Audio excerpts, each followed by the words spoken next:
Do you want to see yet another thing that killed the comic book industry? Well, here we go. And don't get me wrong, I am all for all kinds of folks being represented in art, not only comic books, but in all kinds of literature and films and TV shows and video games and so on and so forth. But lately, for the last couple of years, the inclusion and representation has gone so far that it has turned around and it has turned against the representation of the true males, true men, the masculinity in comic book industry. Those characters that have been in comic books, or were, should I say, I should use the past tense, not present perfect, that were there for young boys as role models and ideal images of men, images that the young men, young boys should try to become, even though it is impossible for us to become superheroes. So this has happened to the comic book industry.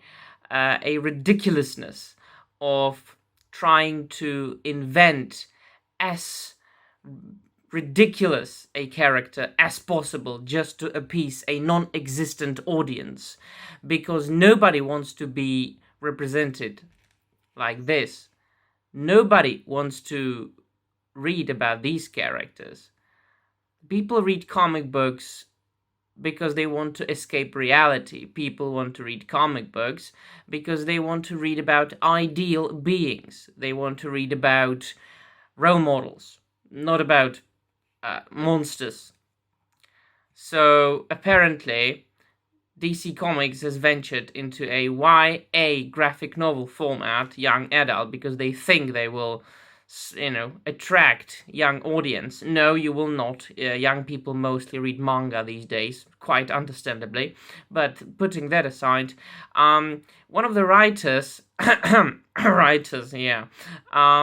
has been very active in the comic book industry, mainly as far as DC Comics goes, is Mariko Tamaki, who, of course, has been hired just for the well-known reasons of inclusion and representation, and she has just come up with this, a daughter of the incredibly hot character Starfire.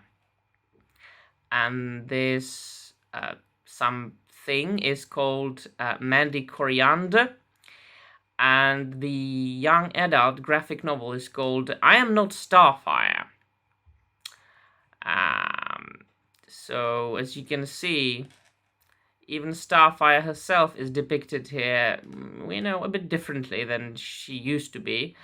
And I was wondering why. Why did Mariko Tamaki, why did she pick this look for this particular character? I'm sorry, but I can't imagine anybody finding this attractive, and people want to read about attractive people.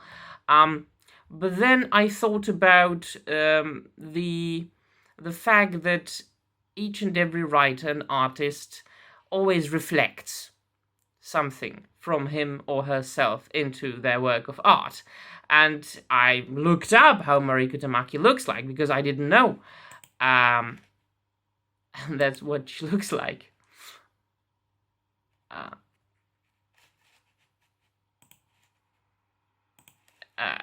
So, and then I was like, oh, yeah, all right, fine, okay. So, for those of us who want to read about the good old traditional masculine characters, and, I do realize that there are people who want to read about other characters than just, buffed men, but there still are people who want to read about, traditional, like, male masculine superheroes, such as the good old, there we go, good old soups right here.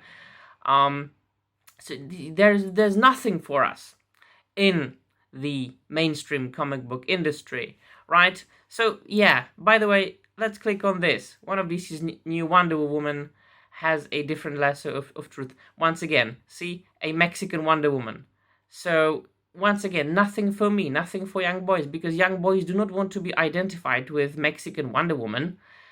Young boys do not want to be identified with supposedly goth monsters, morbidly obese gothic monsters. No, young boys and men in general, they like to read about strong masculine heroes because, let's admit, not all of us are strong masculine men.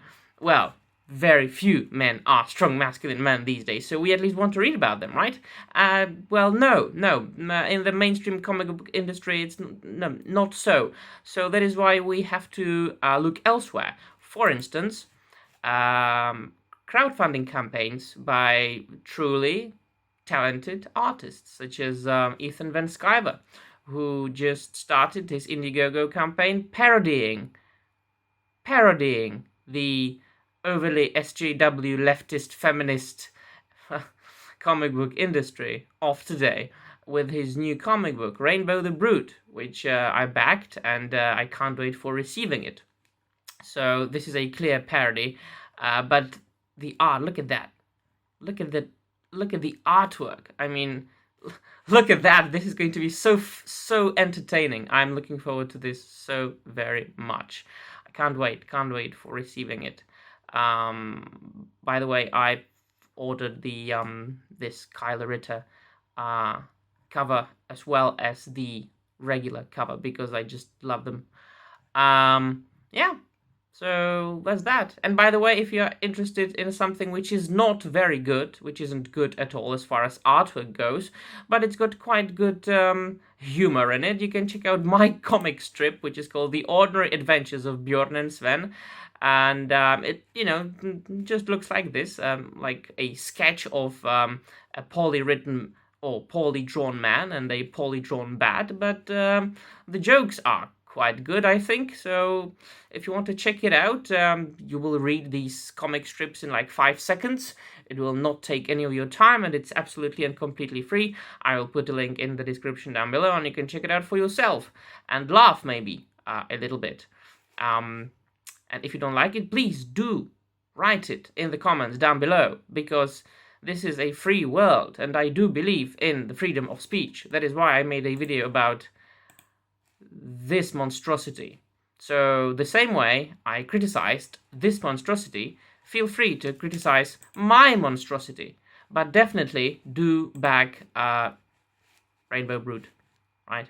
Because it looks awesome. Right, so let me know in the comments down below if you share my opinion that this has ruined the comic book industry, or if your opinion differs in any way.